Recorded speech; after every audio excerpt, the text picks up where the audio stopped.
They told her she was worthless. They told her she was nothing more than a placeholder, a trophy wife past her prime, who didn't deserve a single penny of the Sterling family empire. When Richard Sterling threw his wife out into the pouring rain, he thought he had won. He thought his iron-clad prenuptial agreement would leave her destitute while he ran off with his younger mistress. But Richard forgot one tiny, crucial detail. He never actually checked who his wife really was. He didn't know that the woman he was discarding held a name so powerful that merely whispering it in a courtroom would make the judge stand up in fear. This is the story of the most brutal divorce in high society history, and the shocking twist that no one saw coming. The mahogany doors of the Sterling estate didn't just close. They slammed with a finality that echoed in Charlotte's chest. It was raining. Of course it was raining. It felt like a cliché from a bad movie. But as the icy water soaked through her thin cashmere sweater, the shivering reality set in. At her feet lay 3 Louis Vuitton suitcases, hastily packed, scratched from being shoved down the front steps by Richard's security guard. "Please, Richard, be reasonable." Charlotte's voice cracked, barely audible over the thunder. The front door opened again, but only halfway. Richard Sterling, CEO of Sterling Dynamics, and the man she had devoted the last 7 years of her life to, stood there. He wasn't looking at her with pity. He was holding a glass of scotch, swirling it gently, a smirk playing on his lips. Beside him, clinging to his arm like a decorative vine, was Jessica. She was 24, his executive assistant, and currently wearing the diamond necklace Charlotte had received for her 5th anniversary. "I'm being reasonable, Charlotte," Richard called out, his voice smooth and indifferent. "Reasonable men don't stay married to women who have nothing to offer. You've aged out of the role, darling. Jessica here. She's the future. Your history. I supported you when the board tried to oust you." Charlotte screamed, the rain plastering her hair to her face. "I nursed your mother when she had her stroke. I signed everything you asked me to sign." "Exactly." Richard laughed, taking a sip of the amber liquid. "You signed everything, including the prenuptial agreement that explicitly states that in the event of a divorce initiated by infidelity on either side, or irreconcilable differences, you leave with exactly what you brought into the marriage, which, if I recall correctly, was a pile of student debt and a used Honda Civic."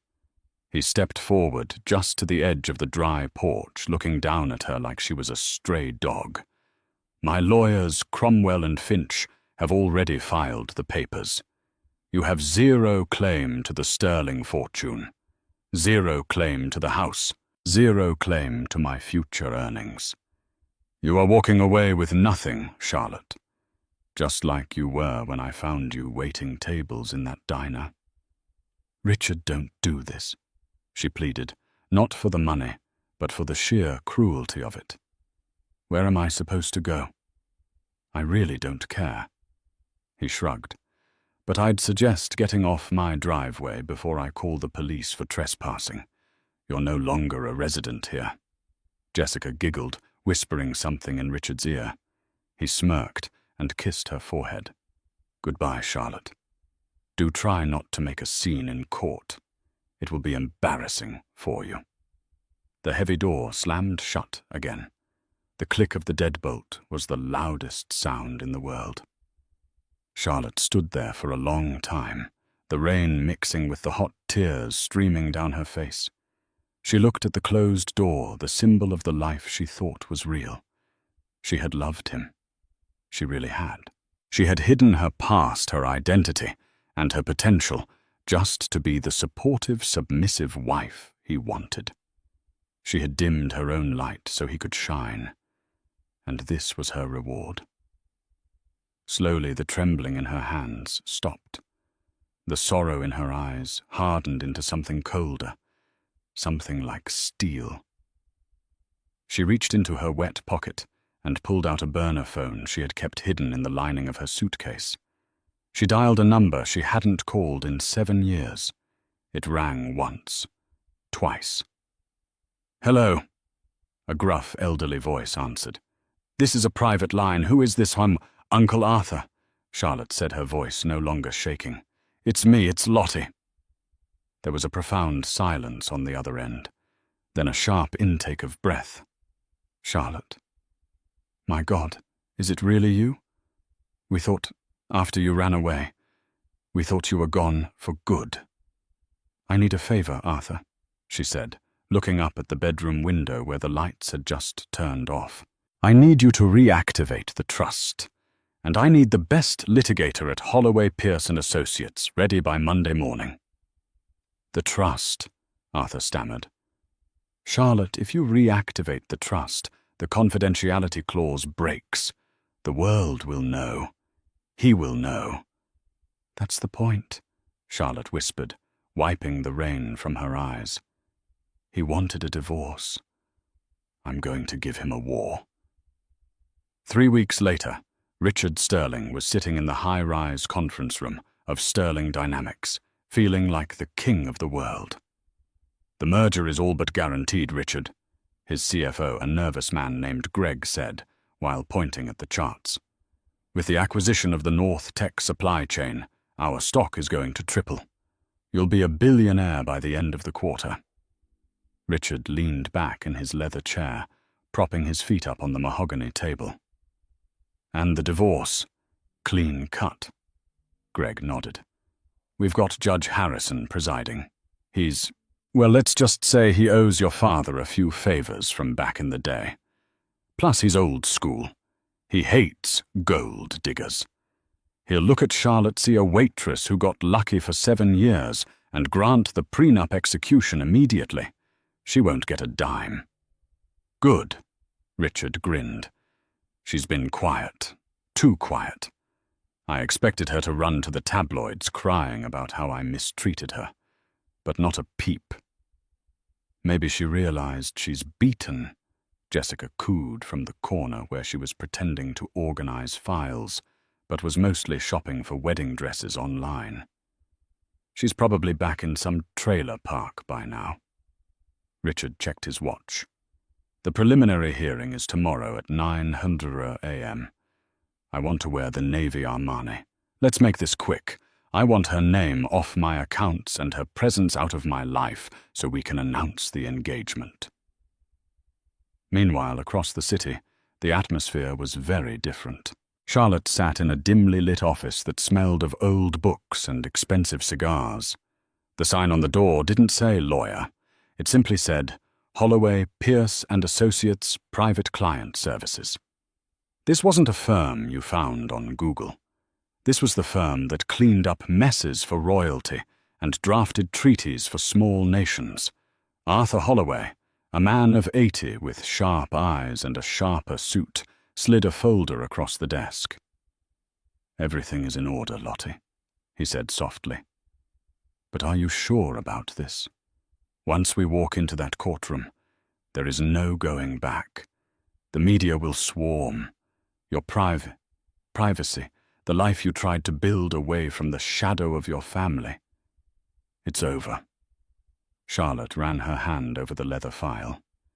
"He threw me out in the rain, Arthur. He humiliated me. He thinks I'm a helpless waitress he rescued." "He doesn't know?" Arthur asked, raising an eyebrow. "He never asked." Charlotte said, a bitter smile touching her lips. "In 7 years, he never asked about my parents, really. He just accepted the story that they were dead. He never asked about my education. He just assumed I was uneducated because I was working at a diner when we met. He saw what he wanted to see, a pretty face with no background. And he's about to find out that Pretty Face owns the bank that holds his mortgage." Arthur chuckled dryly. "Not just the mortgage, Arthur," Charlotte corrected him, her eyes flashing. I looked into the Sterling Dynamics financials last night. The merger he's planning, the one with North Tech. Yes, North Tech is a subsidiary of Kensington Global. Arthur's eyes widened.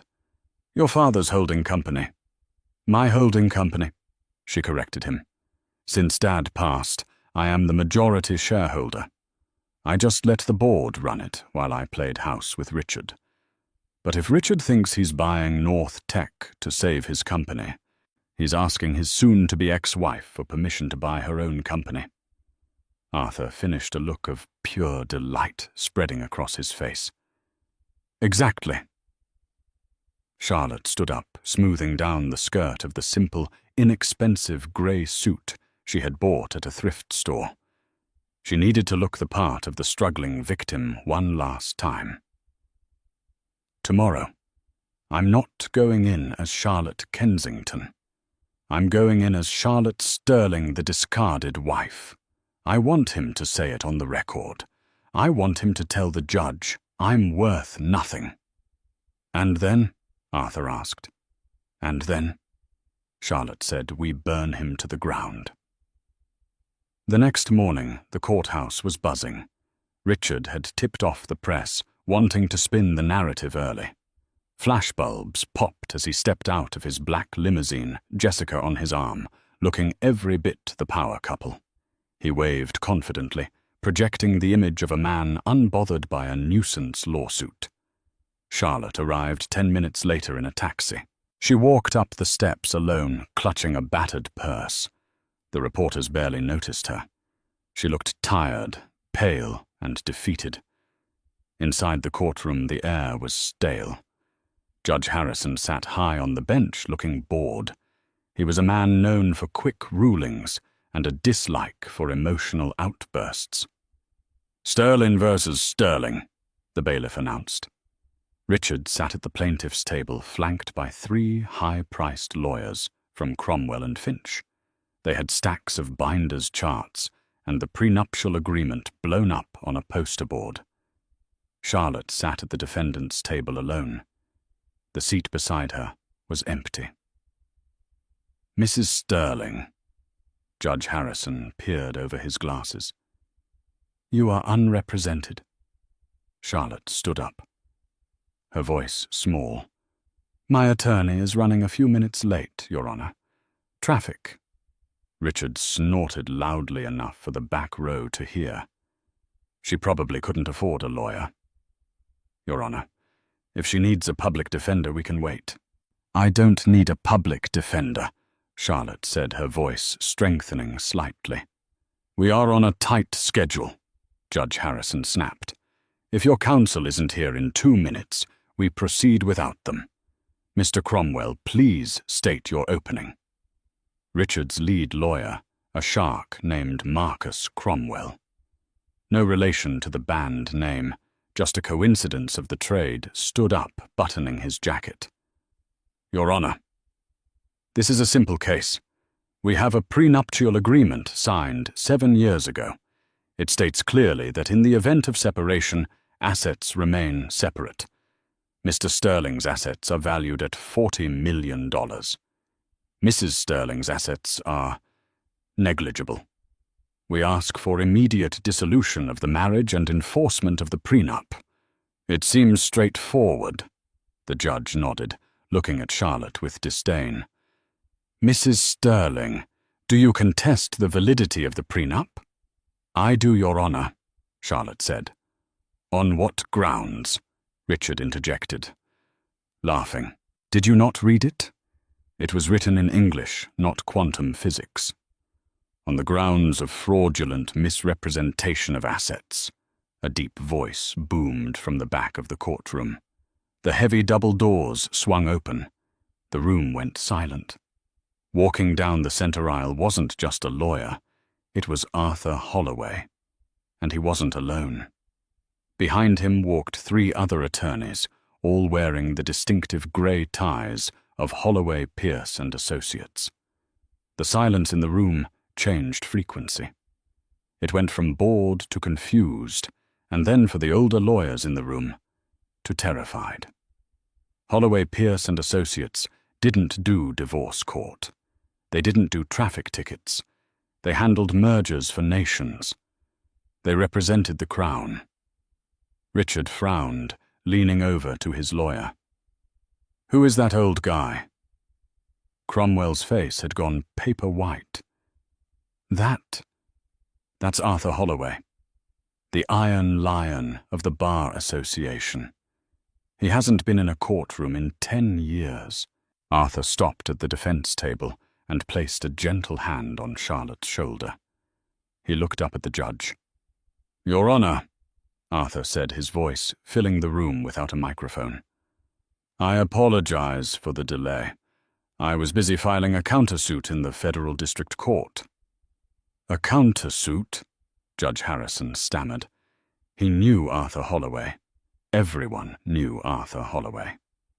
"Mr. Holloway, this is a simple family law matter. What could possibly require federal intervention?" "It is not a simple family law matter, Your Honor." Arthur smiled a smile that didn't reach his eyes. "Because the plaintiff, Mr. Sterling, is attempting to enforce a financial agreement against my client, while simultaneously attempting to acquire a company that my client owns." Richard stood up, his face red. "That's a lie. She owns nothing. She was a waitress." Arthur turned slowly to face Richard. The look of contempt on his face was withering. "Mr. Sterling," Arthur said calmly, "you are under the impression you married Charlotte Holloway, the waitress, and you did. But you never asked why she was working there. You never asked about her mother's maiden name." Arthur turned back to the judge. "Your Honor, may I introduce my client properly? This is not just Charlotte Sterling. This is Charlotte Kensington, only daughter of the late Duke of Kensington, and the sole heir to the Kensington Global Banking estate." The sound of a pin dropping would have sounded like a gunshot. Richard froze. The blood drained from his face so fast, he looked like he might faint. Kensington. The Kensingtons owned the building Sterling Dynamics rented. They owned the insurance company that insured his car. They were old money that made his $40 million look like pocket change. "That's impossible," Richard whispered. Charlotte finally turned to look at him. The shy, beaten-down wife was gone. In her place sat a woman with the posture of a queen and the eyes of an executioner. "Sit down, Richard," Charlotte said, her voice cool and commanding. "We're just getting started." The silence in courtroom 4B was heavy, the kind of silence that precedes a natural disaster. Richard Sterling stood frozen, his mouth slightly open, looking from the stoic face of Arthur Holloway to the icy, composed visage of the woman he had married 7 years ago. "Kensington." Richard finally choked out the name, tasting like ash in his mouth. That's absurd. Charlotte's father was a mechanic from Ohio. She told me that herself." Charlotte remained seated, her hands folded neatly on the table. She didn't speak. She let Arthur do the talking. The older lawyer adjusted his glasses, pulling a sheet of paper from the thick file. "My client told you her father fixed things and liked to work with his hands," Arthur corrected smoothly. "The late Duke of Kensington was indeed an avid restorer of vintage automobiles. He spent most of his time in his garage. You, Mr. Sterling, assumed mechanic because it fit the narrative you constructed for my client, simple, poor, and beneath you." Judge Harrison cleared his throat. The arrogance had vanished from his demeanor, replaced by a sheen of nervous sweat. He was up for re-election next year, and the Kensington family was a major donor to the Judicial Oversight Committee. He couldn't be seen bullying the Kensington heiress. "Mr. Holloway," the judge said, his voice trembling slightly, "while this revelation regarding Mrs. Sterling's lineage is surprising, does it materially affect the case The plaintiff is requesting the enforcement of the prenuptial agreement. Oh, we are more than happy to enforce the prenuptial agreement, Your Honor, Arthur said, a predatory smile crossing his face. Richard's lawyer, Marcus Cromwell, looked up sharply. He was a smart man, and he knew that when a lawyer like Arthur Holloway agreed to something, it was a trap. "Wait a minute," Cromwell muttered. "You see," Arthur continued, pacing in front of the bench. "Mr. Sterling was very specific when he drafted this agreement. He included a total separation of assets clause, Clause 4, Section B. Neither party shall have any claim to the assets, inheritance, or business ventures acquired by the other party prior to or during the marriage." "Exactly," Richard shouted, regaining some of his bluster. "That means she can't touch my company. She can't touch my 40 million. And it means you, Mr. Sterling." Charlotte spoke up for the first time, her voice cutting through the air like a knife. "Cannot touch mine." Richard scoffed. "I don't want your money. I have my own." "Do you?" Charlotte asked. She stood up, slowly picking up a document from Arthur's stack. "Because according to this foreclosure notice, Sterling Dynamics is currently leveraged to the hilt. You borrowed $15 million 5 years ago to expand into the Asian market. A loan from sovereign private equity." Richard paled. "That's confidential business information." "How did you—" "I am sovereign private equity," Charlotte said calmly. The color drained from Richard's face entirely. Jessica, sitting in the gallery, gasped audibly. "When you couldn't get a loan from the major banks because your credit was overextended," Charlotte explained, walking slowly toward the plaintiff's table, "you came home complaining about how the system was rigged. You didn't know that I called my trustees that night and authorized the loan through a shell company. I funded your expansion, Richard. I saved your career." You loaned me the money," Richard whispered. "And you missed your last 3 interest payments because you were too busy buying diamond necklaces for your assistant," Charlotte said, glancing at Jessica. "Under the terms of the loan agreement, which you signed without reading, just like you assumed I signed the prenup without reading, the lender has the right to call the full principal immediately in the event of a default." Arthur stepped forward, slamming a heavy document onto the judge's bench. "Your Honor, sovereign private equity is hereby calling the loan. Mr. Sterling owes the trust $15 million plus penalties and interest, totaling $18 million. Since he does not have the liquid cash, we are filing a motion to freeze all assets of Sterling Dynamics and Mr. Sterling personally until the debt is satisfied." "Objection!" Cromwell screamed, standing up. "This is an ambush. This is a divorce hearing, not a bankruptcy court." "It is a divorce hearing," Judge Harrison said, looking at the papers with wide eyes. "But financial standing is relevant. Mr. Cromwell, if your client is $18 million in debt to his wife's trust, effectively, he is bankrupt." "I have the merger," Richard shouted, slamming his fist on the table. "The North Tech merger closes on Friday. That deal is worth $50 million. I can pay her back then." Charlotte looked at him with an expression that was almost pitying. "Richard, you really don't listen, do you?" She leaned in close, her voice a whisper that the microphones picked up clearly. "I told you, I am North Tech. My father bought North Tech in the 90s. It's part of the Kensington portfolio." Richard stared at her, his eyes bulging. "No. There is no merger," Charlotte said coldly. "I pulled the deal this morning at 8:00 a.m. Sterling Dynamics is acquiring nothing. Your stock is going to plummet the moment the market opens." Richard slumped back into his chair, looking like a man who had been punched in the gut. The empire he thought he built, the wealth, he thought made him superior, was all a mirage. It was all her. It had always been her. "Judge," Arthur said, buttoning his suit jacket, "since the plaintiff is financially insolvent and has attempted to defraud my client by hiding his debt status, we move to dismiss his petition for divorce on his terms. We are countersuing for full dissolution based on adultery and financial misconduct. And we are requesting immediate possession of the marital home as it was used as collateral for the defaulted loan." Judge Harrison didn't hesitate. He banged his gavel. "Motion granted. Assets frozen. The marital home is returned to Mrs. Sterling, effective immediately. Mr. Sterling, you have 24 hours to vacate the premises."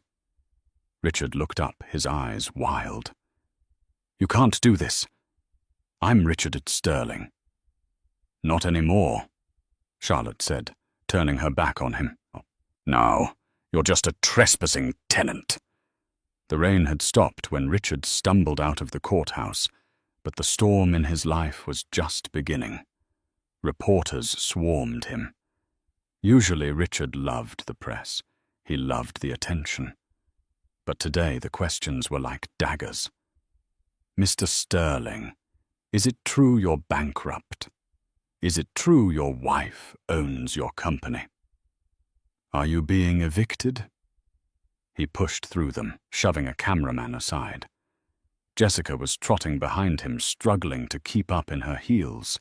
She looked terrified. The confident, smug mistress from the morning was gone.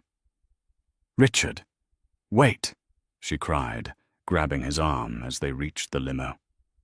"What does this mean? What about the condo you promised to buy me? What about the Paris trip?" Richard spun around, his face purple with rage. "Shut up. Just shut up, Jessica. Can't you see what's happening? She played me. She played me for 7 years. He threw himself into the back of the car. Jessica hesitated, then climbed in. The driver, a man named Frank, who had been with Richard for years, looked in the rearview mirror. "Where to, Mr. Sterling?" "The office," Richard snarled. "Drive fast. I need to get to the board before she does." He pulled out his phone, his fingers trembling as he dialed Greg, his CFO. It went straight to voicemail. He dialed the chairman of the board, a stern man named Jonathan Hayes. Voicemail. "Damn it!" Richard threw the phone against the leather seat. "Richard," Jessica whispered, shrinking into the corner. Maybe we should just apologize if she has that much money. Maybe she'll give you a settlement just to make you go away." Richard laughed, a harsh, manic sound. "Apologize to Charlotte." "She was a waitress, Jessica. I saved her from a life of serving coffee. She should be grateful I married her at all. This is a misunderstanding. Once I explain to the board that this is just a bitter ex-wife trying to sabotage the company, they'll back me. I'm the founder. They can't run Sterling Dynamics without me." The car screeched to a halt in front of the gleaming glass tower of the Sterling building. Richard didn't wait for Frank to open the door. He burst out storming through the lobby. The receptionist, a young woman who usually greeted him with a bright smile, looked down at her desk, refusing to make eye contact. The security guard, usually quick to salute, pretended to be busy with his radio. Richard ignored them, jamming his finger against the elevator button. Come on. When the doors opened on the top floor, the executive suite, the atmosphere was wrong. Usually it was bustling with energy. Today it was silent. People were packing boxes. Richard ran down the hallway to the boardroom. The double glass doors were closed. He could see silhouettes inside. "They're having a meeting without me," he hissed. He threw the doors open. "What the hell is going on here?" The room fell silent. Around the long oval table sat the 12 members of the board of directors. At the head of the table, his seat sat a man he didn't recognize. He was young, sharp-featured, wearing a suit that cost more than Richard's car. "You're late, Mr. Sterling," the man said calmly. "Who are you?" Richard demanded, marching forward. "Get out of my chair. Jonathan, why is this stranger in my seat?" Jonathan Hayes, the board chairman, didn't look at Richard. He looked at the paperwork in front of him. "Richard, please, sit down." "I will not sit down," Richard roared. "I am the CEO of this company. I want an explanation." "The explanation," the young man at the head of the table said, "is that you no longer hold a controlling interest in this firm." "Liar," Richard spat. "I own 51% of the voting stock." "You did," the man corrected. "But you pledged 20% of that stock as collateral for a personal line of credit with Vanguard Holdings 3 years ago. A line of credit you defaulted on this morning when your assets were frozen by the court." Richard froze. He had forgotten about the Vanguard loan. It was a small bridge loan he used to buy his yacht. "Vanguard called the debt," the man continued, "and they exercised their right to seize the collateral. They then immediately sold that 20% block of stock to a private investor." "Who?" Richard whispered, though he already knew the answer. The dread pooling in his stomach was cold and heavy. The side door of the boardroom opened. Charlotte walked in. She had changed out of her courtroom thrift store suit. She was now wearing a tailored white power suit that radiated authority. Her hair was pulled back in a sleek bun. She didn't look like a waitress. She looked like exactly what she was, a woman who owned the building. "Hello, Richard," she said softly. "You bought the stock." Richard said, his voice shaking. "I bought the debt," Charlotte corrected. "And then I took the stock, which combined with the shares my family trust has been quietly acquiring over the last 6 months, brings my total ownership of Sterling Dynamics to 65%.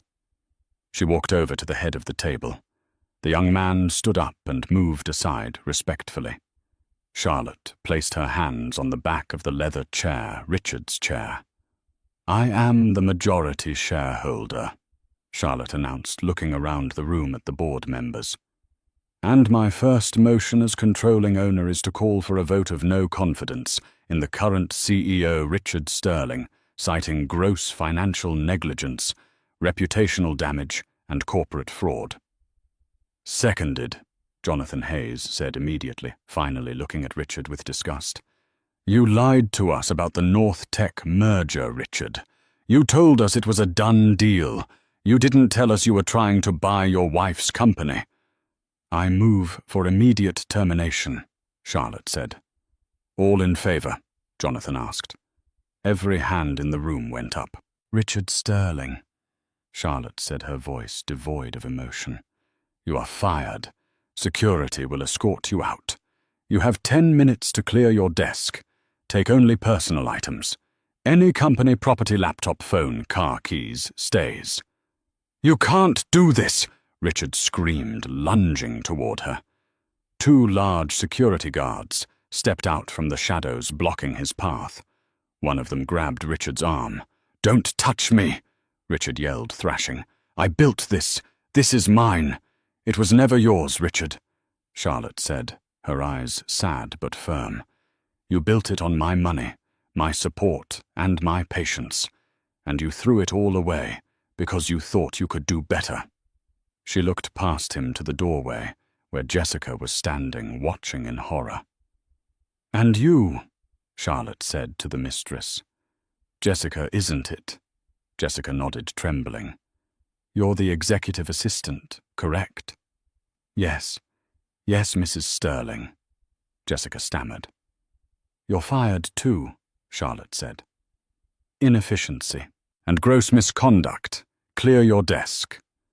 Charlotte sat down in the CEO's chair, turning her attention to the board. Now, gentlemen, let's discuss how we're going to clean up this mess and rebrand. I'm thinking of changing the name. Sterling Dynamics has a bad reputation. As the security guards dragged a screaming Richard out of the room, the last thing he saw was his ex-wife, the woman he had discarded like trash, taking command of the only thing he ever loved. The sidewalk outside the Sterling building was cold, hard concrete. It was a stark contrast to the plush Persian rugs Richard was used to walking on. 2 security guards, men Richard had ignored for 5 years. Men whose names he had never bothered to learn dropped a cardboard box at his feet. It landed with a pathetic thud. Inside were a stapler, a framed photo of himself shaking hands with a senator, and a half-empty bottle of cologne. "Mr. Sterling," the taller guard said, his voice devoid of sympathy, "you are banned from the premises. If you attempt to re-enter, we are authorized to use force and call the police." Richard straightened his tie, trying to salvage some shred of dignity. "You're making a mistake. I'll be back. I'll sue this entire company into the ground." "Good luck with that, sir," the guard said, turning his back and keying his radio. "Subject is off the property." Richard turned to the curb where his sleek black limousine was idling. Frank, his driver, was standing by the rear door. Richard sighed, relieved. At least he had the car. He could go to the country club, regroup, and call his contacts. "Frank, take us to the St. Regis," Richard commanded, reaching for the door handle. Frank stepped in front of the door, blocking him. "I can't do that, Mr. Sterling." Richard blinked. "Excuse me, Frank. I pay your salary. Open the door." "Actually, sir," Frank said, his face impassive, "the company pays my salary, and the new CEO, Ms. Kensington, just sent a memo. All company vehicles are for authorized personnel only. You're not on the list." "I bought this car," Richard screamed, his voice cracking. "Company leased it, sir," Frank corrected. He looked past Richard. "Ms. Jessica, the CEO has authorized a one-time courtesy ride for you to your apartment to collect your things, but only you." Richard spun around to look at Jessica. She was standing a few feet away, clutching her designer handbag, her eyes darting between Richard and the warm, dry car. "Jessica," Richard said, forcing a smile. "Don't listen to him. We'll get a taxi. We'll go to the penthouse. I'll fix this." Jessica looked at Richard. She looked at his messy hair, his red face, the cardboard box of junk at his feet. Then she looked at the limousine. "Richard," she said, her voice high and tight, "you're $18 million in debt. You don't have a penthouse. You don't have a job." "I have potential. I have connections," Richard pleaded, stepping toward her. "Baby, we're a team. You and me against the world. Remember." Jessica took a step back, a look of genuine disgust crossing her face. "I didn't sign up for against the world, Richard. I signed up for the yacht. I signed up for the Hamptons. If you're broke, you're just a 45-year-old man with a bad temper and a foreclosure notice." She sidestepped him and slid into the back of the limousine. "Jessica!" Richard yelled as she slammed the door. Frank got into the driver's seat. The window rolled down 1 inch.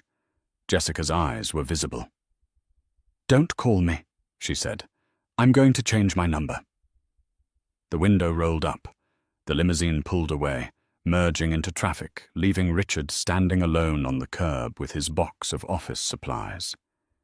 He stood there for a full minute, unable to process the speed of his collapse. 2 hours ago, he was a titan of industry. Now he was a pedestrian. "Fine," he muttered, kicking the cardboard box. "I don't need them. I have friends." He pulled out his personal cell phone. He dialed Brad Forrester, an investment banker he had played golf with every Sunday for 10 years. Brad owed him. Richard had given Brad insider tips that made him millions. Ring, ring, ring. "Hello?" Brad's voice answered. "Brad." "Thank God," Richard said, putting on his bravado voice. "Listen, I'm in a bit of a bind. Hostile takeover. Crazy ex-wife drama. You know how it is. I need a place to crash for a few nights and maybe a bridge loan. Just a couple $100,000 to get my legal team moving." There was a long pause on the line. "Richard," Brad said, his tone icy. "I heard. Yeah, it's a mess, but I'll bounce back. I just need—" "You're not listening, Richard." Brad cut him off. "I heard who your wife is. She's a Kensington." "So what? So Kensington Global clears all my firm's international trades," Brad hissed. "If I am seen buying you a cup of coffee, let alone lending you money, they could blacklist my firm. I'd be ruined." "We're friends, Brad. We were golf partners, Richard. There's a difference. Don't call this number again." Click. Richard stared at the phone. He tried another number, then another. The result was the same. Panic rejection or simply a voicemail that would never be returned. The social elite of the city, the people who had laughed at his jokes and drunk his champagne, had formed a phalanx against him. They smelled blood in the water, and they knew the shark eating him was too big to fight. He checked his banking app. Access denied. Account frozen by court order. He checked his credit cards. Status cancelled. He checked his pocket. He had a $20 bill and a pack of gum. It started to rain again. Richard walked 6 blocks to a cheap motel on the outskirts of the business district. The neon sign buzzed ominously. The Starlight Inn. Hourly rates available. He slapped the $20 bill on the counter. The clerk, a man with a grease-stained shirt, didn't even look up from his TV. "Room 104. Keys sticky. Don't steal the towels." Richard walked into the room. It smelled of stale smoke and mildew. He sat on the sagging mattress, still wearing his $3,000 suit. He put his head in his hands. Rage began to boil in his stomach. It wasn't fair. She had lied to him. She had trapped him. "She thinks she's won," Richard whispered to the peeling wallpaper. "She thinks she can just erase me. I know things. I know where she keeps her secrets." He remembered something. 7 years ago, when they first moved into the Sterling estate, Charlotte had insisted on keeping one room locked. Her private study, she called it. She said it was where she painted. Richard, uninterested in her hobbies, had never bothered to go in. He respected it only because he didn't care. But now he wondered. Why would a waitress need a private study? Why would a Kensington heir hide in a marriage to a mid-level CEO? There had to be skeletons in her closet. Something scandalous. Something that made her run away from her family in the first place. If he could find it, he could blackmail her. He could get his money back. Richard stood up, a dark plan forming in his mind. He still had the emergency key to the back garden gate on his keychain, the one the security guards had missed because it looked like a bottle opener. He wasn't going to court. He was going back to the house. It was 2:10 a.m. when Richard parked his rental car, a beat-up sedan he had paid for by pawning his Rolex watch at a 24-hour shop a mile down the road from the Sterling estate. He walked through the woods, the mud ruining his Italian leather shoes. The estate loomed in the distance, dark and silent. He knew the patrol schedules. He knew where the cameras were. He had installed them, after all. He reached the back garden gate. His hand trembled as he inserted the bottle opener key. It turned. Click. Still works. He grinned, slipping inside the grounds. He crept through the shadows of the manicured hedges. The house was dark. Charlotte was probably asleep in the master bedroom. His bedroom. The thought made his blood boil, but he pushed it down. He needed leverage, not a confrontation. Not yet. He bypassed the alarm system by cutting the external wire to the box near the garage, a flaw in the system he had meant to fix for years, but never got around to. He shimmied open the kitchen window. He dropped onto the tile floor, holding his breath. Silence. He moved through the house like a ghost. It felt different. The air smelled different, lighter, cleaner. His gaudy gold statues were gone. The heavy velvet drapes were pulled back. Even in the dark, he could feel that she had already erased his taste from the home. He reached the door to the private study on the second floor. It was locked, of course. Richard took a screwdriver he had swiped from the pawn shop and jammed it into the lock mechanism. He wasn't worried about being subtle anymore. He twisted hard. The wood splintered. The door popped open. Richard clicked on his small flashlight and stepped inside. He expected to find a safe, or stacks of cash, or maybe illicit love letters. Instead, he found a nursery. The room was painted a soft pastel yellow. There was a crib in the corner covered in a dust sheet. There was a rocking chair, and on the walls hundreds of photos. Richard stepped closer, his heart hammering against his ribs. The photos were of a baby boy. He saw photos of Charlotte holding the baby. She looked younger, happier, but also incredibly tired. He saw photos of an older man, the Duke of Kensington, holding the child.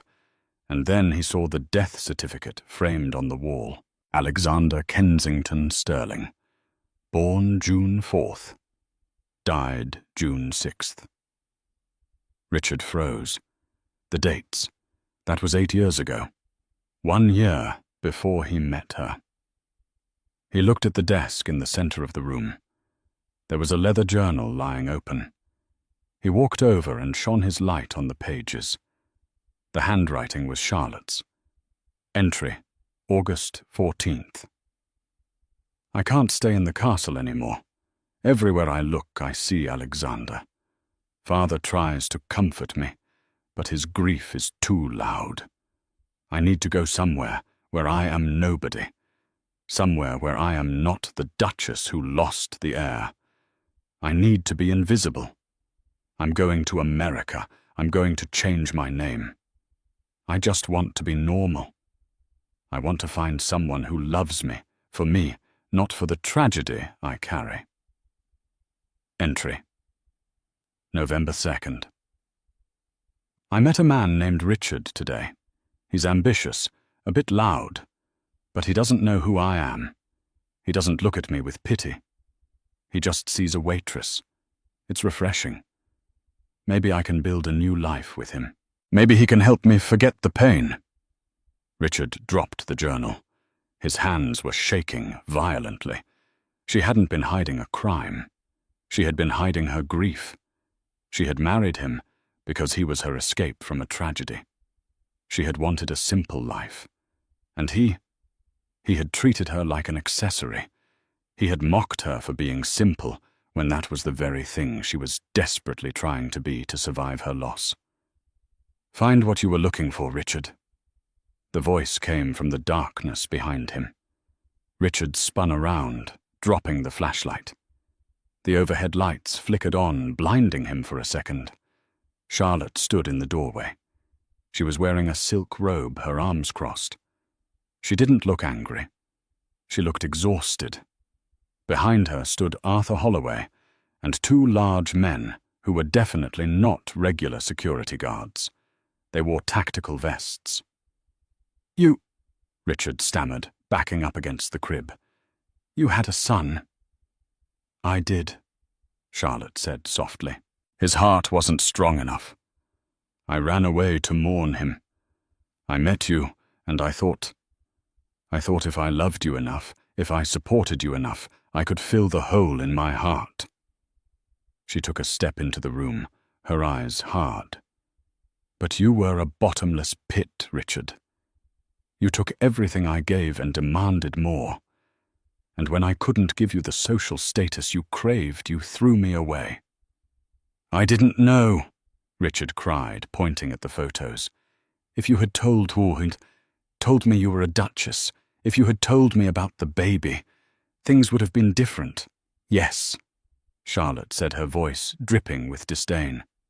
"If you knew I was a duchess, you would have exploited my name to sell more stock, and if you knew about my son, you probably would have told me to get over it, because it was depressing your dinner guests." Richard opened his mouth to argue, but the words died in his throat. She was right. He knew deep down she was absolutely right. "I came here to find dirt on you," Richard admitted, his shoulders slumping. "I wanted to blackmail you." "I know," Charlotte said. "I saw you on the thermal cameras the moment you jumped the fence. I let you in, Richard." "Why?" "Because I wanted you to see this." She gestured to the room. "I wanted you to see that while you were chasing money and fame, you were living with a woman who had walked away from more wealth than you could ever imagine just to find something real. And you were too blind to see it." Arthur Holloway stepped forward, holding a pair of zip ties. "Breaking and entering," Arthur listed off. "Burglary. Violation of a restraining order. Industrial espionage. And damage to private property." He pointed to the broken lock. "Wait." Richard panicked. "Charlotte, please, don't call the police. I'm your husband." "Well, ex-husband. We shared a life." "You shared a life with a reflection of yourself, Richard," Charlotte said, turning to walk away. "You never knew me, and now you never will." She nodded to the guards. "Take him. The police are waiting at the main gate." "Charlotte!" Richard screamed as the guards grabbed him, forcing his arms behind his back. "Charlotte, I'm sorry. I can change. I can be better." She stopped at the top of the stairs and looked back. "It's too late for change, Richard," she said. "The prenup you loved so much, it cuts both ways. You leave with what you brought, and you brought nothing but greed." She walked down the hall, leaving him to be dragged out of the nursery, past the photos of the life he was too shallow to understand, and into the waiting handcuffs of the law. 6 months later, the courtroom was packed again. But this time, Richard Sterling didn't walk in through the front doors, flanked by high-priced lawyers and a younger mistress. This time, he was led in through the side door, wearing an orange jumpsuit, his wrists shackled to his waist. The fall had been absolute. The media had dubbed it the Sterling crash. Not only had he lost his company and his home, but the investigation launched by the new board of directors under Charlotte's guidance had uncovered years of embezzlement, tax fraud, and insider trading. Richard hadn't just been a bad husband. He had been a criminal using the company accounts as his personal piggy bank to fund a lifestyle he couldn't actually afford. He looked 10 years older. His hair was thinning, his face gaunt. When he sat down at the defendant's table, his public defender, an overworked young man who clearly didn't want to be there, barely acknowledged him. On the other side of the aisle sat Charlotte. She wore a simple navy dress. She looked serene, untouchable. Beside her, Arthur Holloway sat like a stone gargoyle guarding his queen. Judge Harrison, looking significantly more respectful than he had during the divorce hearing, shuffled his papers. "Mr. Sterling from Wasur." The judge began, his voice echoing in the silent room. "You are here for sentencing regarding the charges of grand larceny, corporate fraud, and breaking and entering. You have pleaded guilty to all counts." "I had no choice," Richard muttered, his voice raspy. "They cornered me." You cornered yourself, the judge snapped. You have destroyed a legacy, defrauded investors of millions, and attempted to intimidate a witness. The judge turned his attention to Charlotte. Excuse me, Ms. Kensington. Before I pass sentence, do you have a victim impact statement? The courtroom held its breath. This was the moment everyone had been waiting for, the moment the waitress finally spoke to the tycoon. Charlotte stood up. She didn't walk to the podium. She stood right where she was, her gaze fixed on the man she had wasted 7 years on. I don't have a long statement, Your Honor. Charlotte said, her voice clear and melodic. For 7 years, this man told me who I was. He told me I was lucky. He told me I was small. He told me I was nothing without him. She paused, letting the words hang in the air. Richard couldn't even meet her eyes. He stared at the table, a tear tracing a path through the grime on his cheek. But the truth is, Charlotte continued, he was the one who was small. He was so terrified of being ordinary that he couldn't recognize something extraordinary, even when it was sleeping in the bed next to him. He wanted a trophy, Your Honor. He didn't want a partner. And when you treat people like objects, you shouldn't be surprised when they turn out to be heavier than you can lift. She looked at the judge. I don't ask for vengeance. Vengeance is for people who are still hurt. I am not hurt anymore. I am just finished. I ask for the maximum sentence, not because I hate him, but because society needs to be protected from men who think the world owes them everything. She sat down. The silence that followed was heavy. It wasn't the silence of fear. It was the silence of finality. Richard Sterling, Judge Harrison said, banging his gavel once. For the crimes committed, I sentence you to 15 years in a federal correctional facility with no possibility of parole for the first 10. Furthermore, you are ordered to pay restitution in the amount of $18 million. Since you have no assets, your future wages, should you ever earn any, will be garnished by 80% until the debt is paid. Richard slumped forward, putting his head on the table. A sob escaped his throat. 15 years. He would be 60 years old when he got out. He would be an old man with nothing. Court is adjourned, the judge announced. The bailiff moved in, grabbing Richard by the arm. Let's go, Sterling. As they dragged him up, Richard looked back one last time. Charlotte, he cried out, desperation in his eyes. Charlotte, please, just tell me one thing. Did you ever love me? Was any of it real? Charlotte stopped packing her bag. She turned slowly. She looked at the pathetic figure in orange, the man who had thrown her out into the rain, without a second thought. I loved the man I thought you were, Richard, she said softly. But that man never existed. He was just a costume you wore to trick the world. And I don't love costumes. She turned her back on him and walked toward the heavy oak doors. Arthur opened them for her. Outside, the sun was shining. It was a bright, blinding white light. The paparazzi were there, but they kept a respectful distance.